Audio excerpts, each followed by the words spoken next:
music is kind of fun. No? Still feel like I need a margarita or something. Welcome, Alison. Welcome, Carlos. And we're on episode number 15. I know. 15. I had to really think about that. What? I have to start having like a tear off calendar or something, you know, Yeah. so we can keep up. We were talking about if you actually listen to our podcast after we package it and send it to the public. Yes. Do you? I got her. I've listened to some. I don't like the way I sound. You know, so the more I listen to it, I'm like, ooh, that's cringy. You know, that's funny because it is my biggest thing too. I think that I sound kind of stupid. I think the same way. And in fact, when I hear myself, I go, do I really sound like that? Yeah. And guess what my husband says? Yes. And David actually doesn't listen to the podcast because No, he doesn't want to hear you anymore. Busted. Yes. No, but I like my favorite place to listen to the podcast. And, you know, I do listen to it all the time because I want to, first of all, I need to know if the quality, so it's a quality control situation, you know, make sure that the sound is okay, you know, it could be better, it always could be better. But also I listen it with right next to my son when we drive. My son Damien is an avid listener of our podcast. He's our number one fan. We'll have to get him a badge. You know, probably number 2 after our mothers. Yeah. My mom doesn't listen. Your mom doesn't listen. Yes.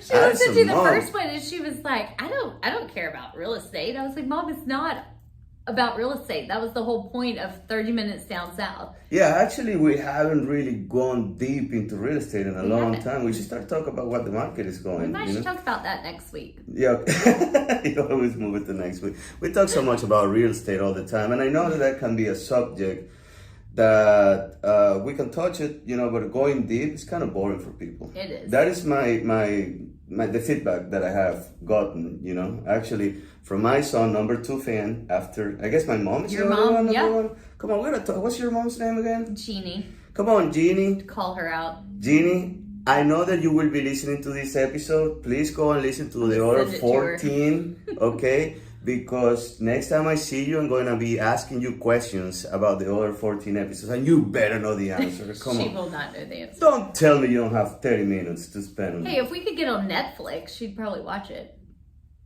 Okay. It's a thought. Are you Netflix material? Maybe. Yeah. I think you are. At least you're convinced about that, right? You didn't hesitate. You know.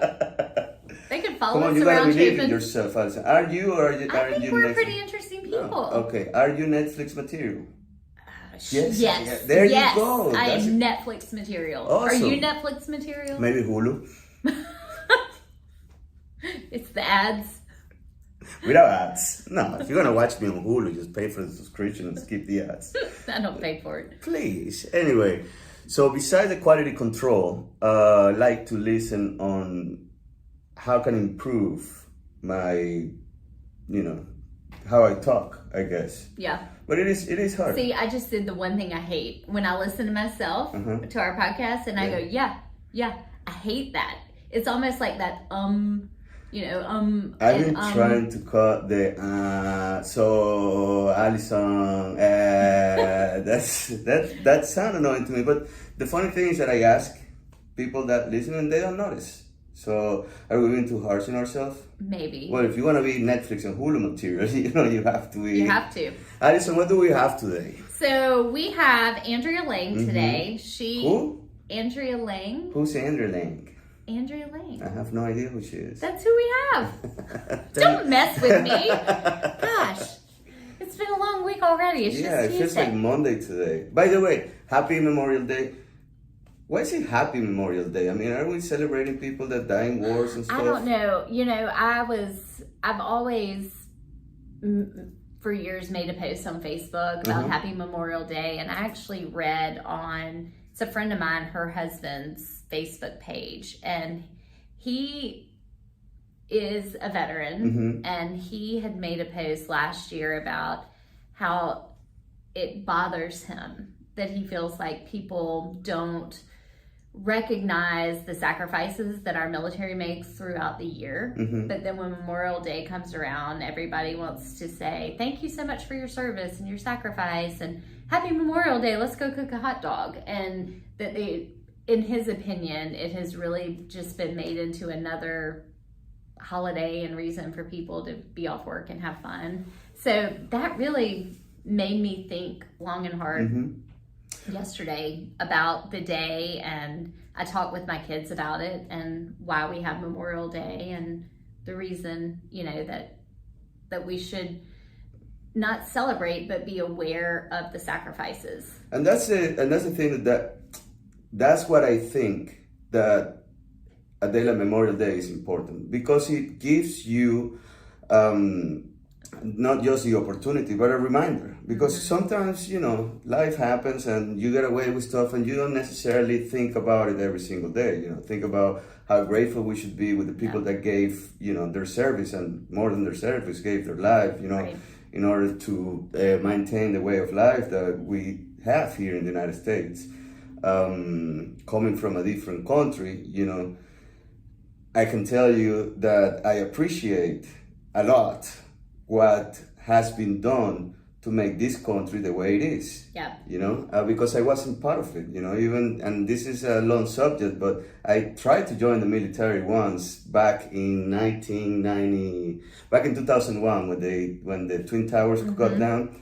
But like I say, it's a long story. I just couldn't make it, and I never happened. But I've had a ton of friends that are veterans. I had a ton of friends that are active. Actually, my niece that lives in New York City just joined the Navy.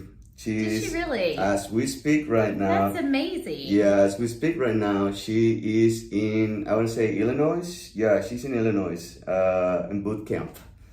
I know. Good for her. I know. We're very excited about it. I like to see more women stepping up.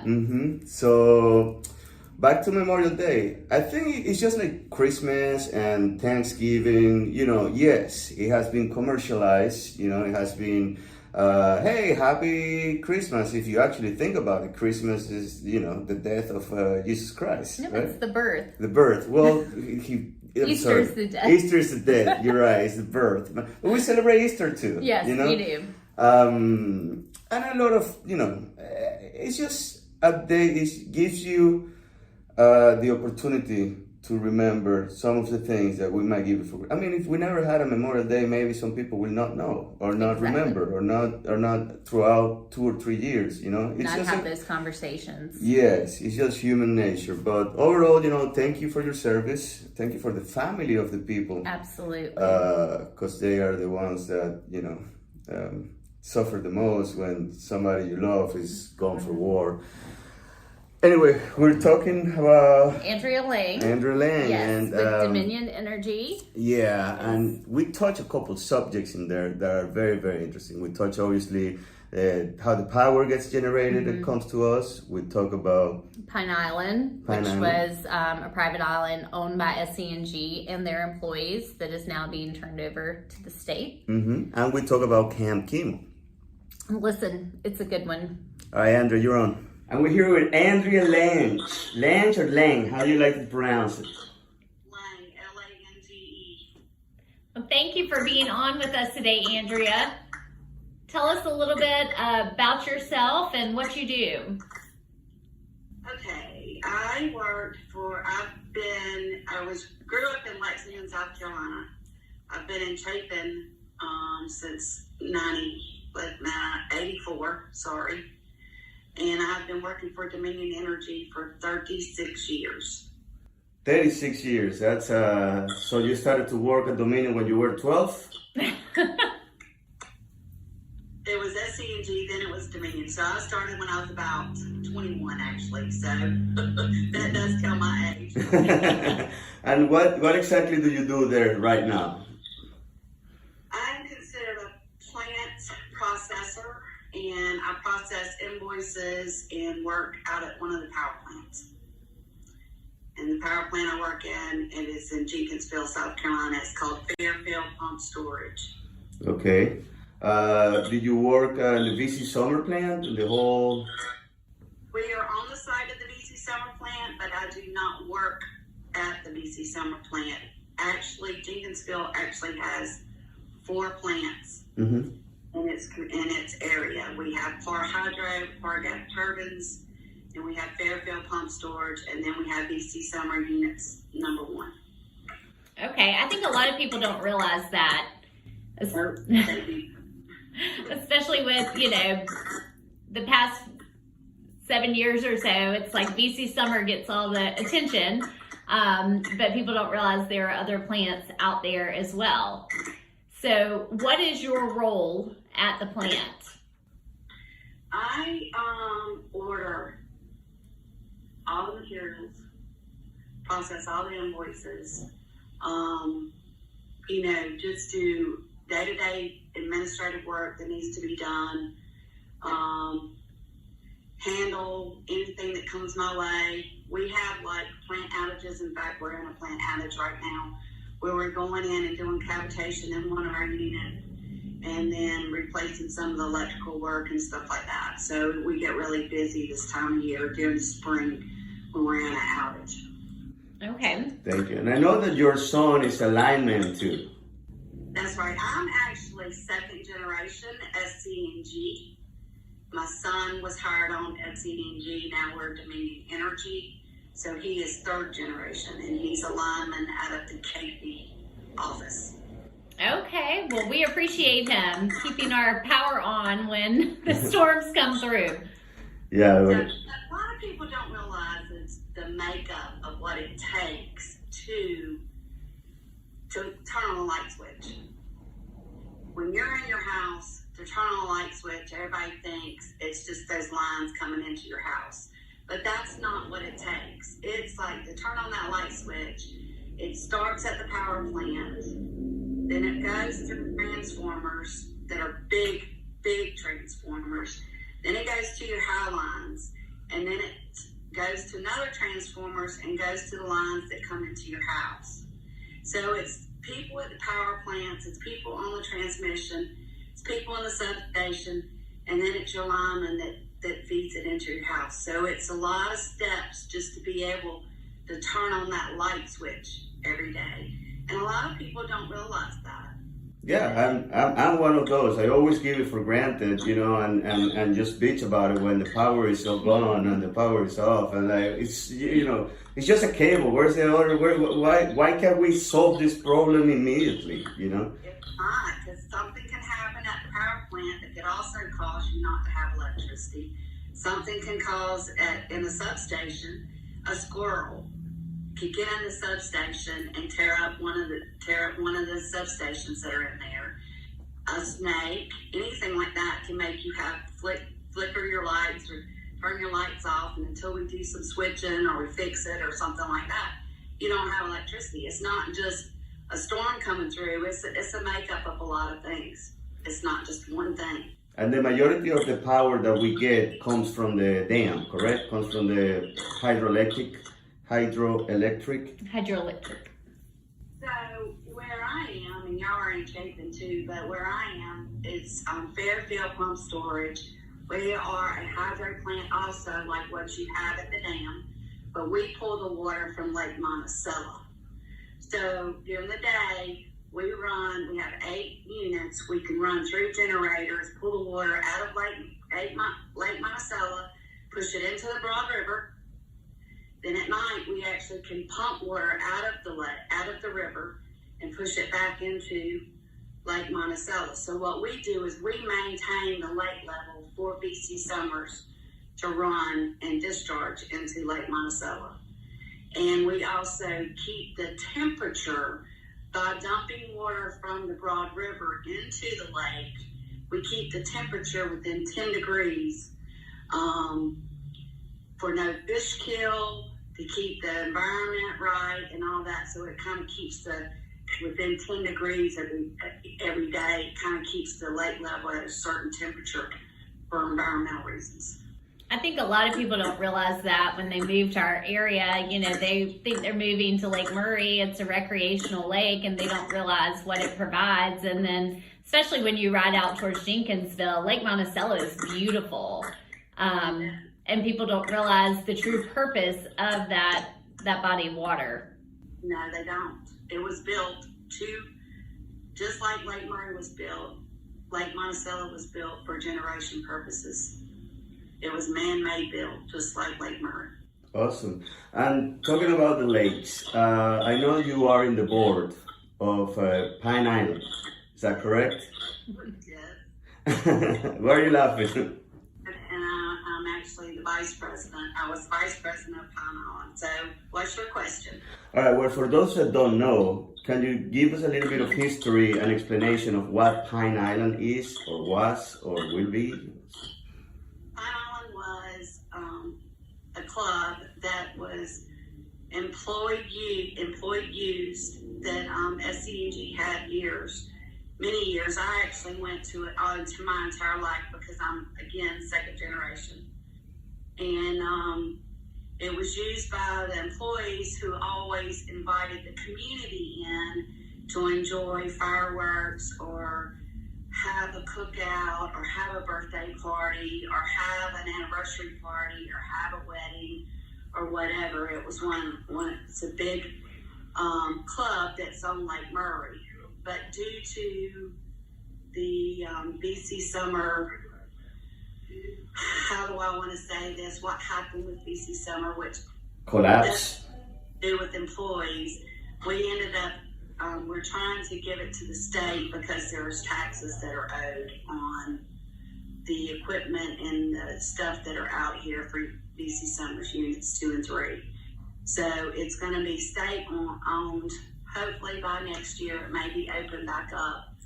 Something like Villager Island, I'm thinking, is what they're thinking about doing. That's what I've heard. And having gone to Pine Island for many years, my kids love being there over the summers. I know it's heartbreaking for a lot of families that, that was a piece of them, especially families like you who are generational, working for SCNG, now Dominion.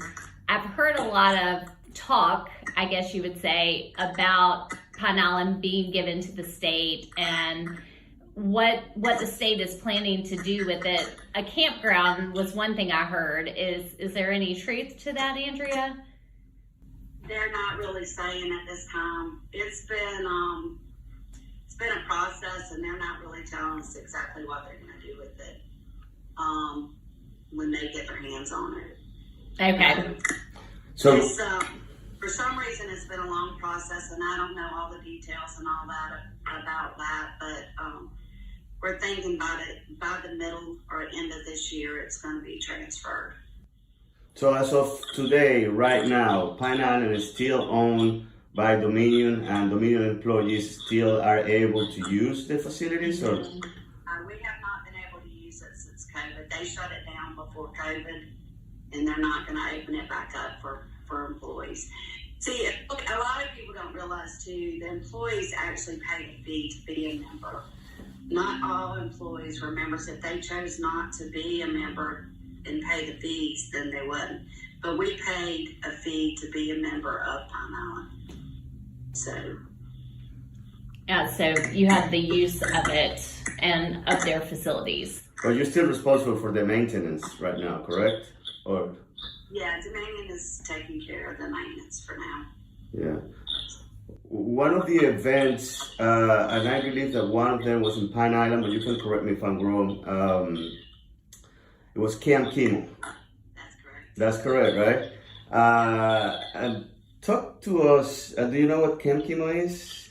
I've heard of it, but I would love to get Andrea's spin on it and tell us in more detail, in more correct detail than I could probably give. Let's put it that way. Carlos knows how I got involved with Camp Kemo, but I'm not saying this to make anybody sad or anything like that. It's the reason why I got involved in Camp Kemo. I had a daughter that had leukemia and died in '85 from cancer, ALL, acute leukocytic leukemia. When she died the following year of '86, I became a counselor of Camp Kemo. And Camp Kemo is a camp that's for kids with cancer. And it's also one of your siblings can come to camp with you. And it's strictly for kids with cancer or a sibling. And it's like 1 to 5 ratio. So you have one counselor for 5 kids. And it's a camp that kids can be at that have cancer and be around other kids with cancer and be around, just have a good time for the week. There's nurses on staff, there's doctor on staff. We are also trained as counselors to be able to handle any situation. So it's kind of like a week that the parents can have a break from cancer and the kid can go to camp and not worry about, they can get their chemo. You have chemo called, pill called 3 times a day. You may even get chemo medicine at camp, or you may even have to go to the hospital for the day to get maybe chemo, or for a couple of hours and then you come back. It's just a week that the kids get to be kids and enjoy being around other kids that have the same or in the same situation they are. And they can sit around and talk about, what they're going through and how they're going through it. It's a wonderful thing for these kids. And it's from ages 5 to 18 years old. And it's for 1 week during the summer, every summer. And it is only donation provided. It's only people donate for this camp. And that's how each kid gets to go. So where is it now, Andrea? So years ago, it used to be out at Camp Kemo, which is out in Leesville. And then it got so big, they had to move to a camp close to Clemson. But now they have actually moved the camp back to Camp Cole. And I don't know, part of that is in Eastover. Yes. Moving it back to Camp Cole has been great. But one of the things that I've done, as not being I was a counselor for 13 years, but then I started this thing, what we called Camp Kemo Lake Day. And I used to have it out at Pine Island. And it's where volunteers all over the community, and I'm talking about all over the community, bring a boat and they take the kids. They didn't water ski, but we let them tube. And they would take them tubing, and we would fix lunch and just spend the whole day out on Lake Murray for the day. And it was extremely fun. The kids voted that the best day of camp every year because they had some of the kids come from all different kinds of places. Number one, never been on the lake. Some of them have never been on a tube. Some of them had never done anything like that, that type of thing, and just thoroughly had a great time. It's wonderful. So this is probably the 3rd year we haven't had it because number one, COVID, and they wasn't letting kids go off the campground. And then this year, we really don't have a place to have it this year. It's such a large event and a lot of boats, and we just don't know of a place on Lake Murray or any of the lakes around Columbia that we could have it at this year. So we have been searching for a place to try to do that. So hopefully by next year, we'll be able to do that. But camp is actually this year, and it's the 2nd week of July. How much space do you need? We have between 20 and 25 boats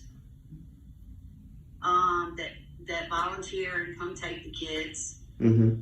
And then I'm just saying with staff and everything, it's usually between 120 kids, and then you got staff, probably another 50, and then you got everybody helping and cooking, and it's usually around 300 people. Wow. That gets this event and has this event and gets it on. And how many children about do you have? 125 to 145, depending on the year. It's been as much as 145 to 125. So.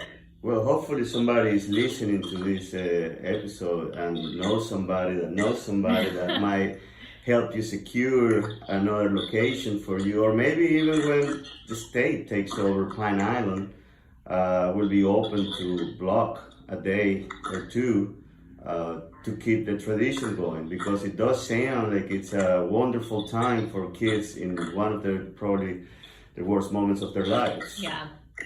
So Andrea, if someone wants to get involved with Camp Kemo, be it, donations, volunteering, how can they help? Okay, well, Facebook, that has a Facebook. Camp Kemo has a Facebook.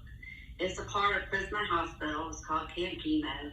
It has a Facebook, and Cassie, who is the director of Camp Kemo, has links and stuff on there. So you could actually probably, if you go on Facebook and find it. As far as volunteering, they do all kinds of events all year, not just what I'm talking about, the week of camp. They do all kinds of events all year to get out and help. And my suggestion is to look on Facebook and see if there's an event you want to do or help with, and get in contact with Cassie. All right, good to know. Thank you. That's awesome. That's a lot of good information, Andrea. Hopefully we can help spreading the word, promoting the event, promoting the foundation, and that's actually a really, really, really, really good cause. It feels good to give back, and I'm gonna tell you, just to see a smile on a kid's face when they come off that lake is like make the whole thing worth it. It is absolutely beautiful. Yeah, absolutely. I got a little knot in my stomach.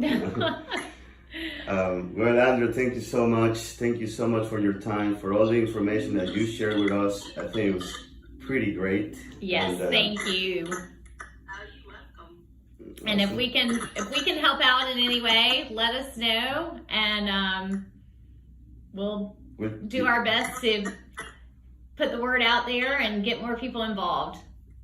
Sounds great. Thank you. Y'all have a good day. You awesome, too. Andrea, you too. Bye. Bye-bye. Wow.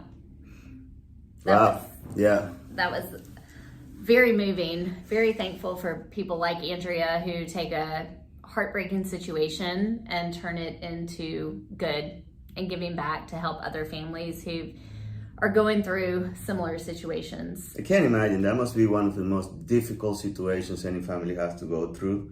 And being able, like she said, to have some sort of normalcy, even for a short time. But it's one day, like she said, it's just one day that you don't think about cancer, one day that you don't think about any of that. Just go and, I mean, I just can't imagine people. She mentioned kids have never seen the lake, and then now they're out and they're touring for the first time, and oh my God. I wish we could find a place that they could actually have that one lake day again for Camp Kemo. So if anybody's listening that has a facility or knows of a place that could accommodate multiple boats up to 300 people, please reach out to us, because it would be a great thing if we could kind of help them get that kick started again. That'd be great. That'd be amazing, because I don't know. It was a touching ending of that interview. Well, it's not an interview; it's like a conversation. Yeah. But yeah, Allison. Well, also, if you don't know somebody that has several acres on the water, you can donate, right? Yes. You can donate. She said visit Camp Kemo's Facebook page. There are multiple ways to donate, volunteer, and get involved with that organization. Camp Cole too? Yes, I'm familiar with Camp Cole as well. Awesome. And well, that's 30 minutes, Allison. Yes, unfortunately. 30 minutes. Gotta go. Yeah. See you next week. Bye. See you next week. See ya.